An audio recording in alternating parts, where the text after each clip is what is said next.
Hello friends, चला तर आज आपण बघूया मुगाच्या डाळचा सॉफ्ट स्पंजी ढोकळा कसा बनवायचा. आजकाल बरेच जण बेसन पिठाचा ढोकळा खायला टाळतात, त्याच्यामुळे ॲसिडिटी वगैरे वाढते. म्हणून आपण आज बनवूया मुगाच्या डाळचा स्पंजी ढोकळा. चला तर सर्वात आधी मी 5 ते 6 तास भिजवलेली मुगाची डाळ घेतलेली आहे, 1 वाटी.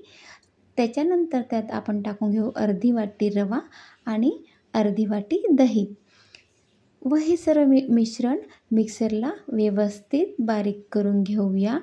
थोडे पाणी टाकून हे मिश्रण व्यवस्थित बारीक करायचे आहे. बघू शकता अशी आपली ही पेस्ट तयार झालेली आहे.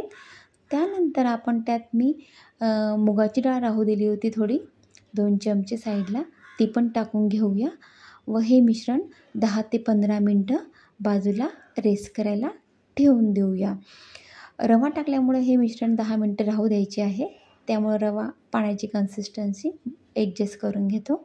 त्याच्यानंतर आपण 1 चमचा मीठ व 5 चमचा हळद टाकून हे सर्व मिश्रण हे बॅटर व्यवस्थित हलवून घेऊया. त्याच्यानंतर आपल्याला याच्यात अर्धा चमचा तेल टाकायचे आहे. तेल टाकल्यामुळं आपला हा ढोकळा घशात अडकणार वगैरे नाही आणि सॉफ्ट लागेल. हे सर्व मिश्रण व्यवस्थित कालवून झाल्यावर आता आपण टाकूया 1 चमचा इनो.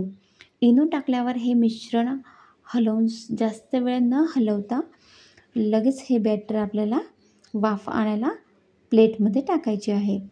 फटाफट हे इनो टाकल्यावर 2 मिनटात हे हलवून हे मिश्रण आपण आता वाफवून घेऊया. त्याकरता मी एका प्लेटला तेल लावलेले आहे व हे मिश्रण आपण त्यात आता टाकून घेऊया. तुम्ही बघू शकता अशी आपली ही पिठाची कन्सिस्टन्सी झालेली आहे. चला तर हे सर्व बॅटर मी आता प्लेटमध्ये टाकून घेतलेले आहे. त्याच्यानंतर आपण आता याच्यावर थोडे असे बारीक असे तिखट स्प्रिंकल करणार आहोत. ही प्रोसेस ऑप्शनल आहे, ज्याला टाकायची असेल ते टाकू शकतो. पण तिखट टाकल्यावर हा ढोकळा आपला अतिशय सुंदर असा दिसतो, त्यामुळं मी हे तिखट टाकलेले आहे. तुमची इच्छा नसेल तर तुम्ही नको टाका. चला तर आपण आता याला 10 ते 15 मिनटं वाफवून घेऊया. 10 मिनटात आपण बघू शकतो आपला हा ढोकळा रेडी होत आहे. अतिशय कमी वेळात आपला हा ढोकळा तयार होतो. चला तर आपण आता याला सुरीने कट करून घेऊया. ढोकळा थोडा थंड झाल्यावर याचे काप करायचे आहे. गरम असताना याचे काप केले तर व्यवस्थित कट होत नाही.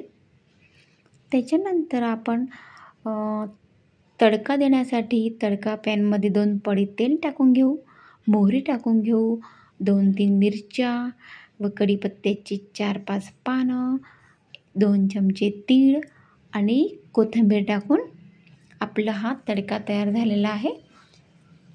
चला तर आपण आता हा तडका ढोकळ्यावर पसरून घेऊया. बघू शकता आपले असे हे ढोकळे 15 ते 20 मिनटात तयार झालेले आहेत. अतिशय असे सॉफ्ट असे हे मुगाचे डाळचे ढोकळे तुम्हाला नक्की आवडतील. तुम्ही नक्की ही रेसिपी ट्राय करून बघा. असे स्पंजी आपले हे ढोकळे तयार झालेले आहेत.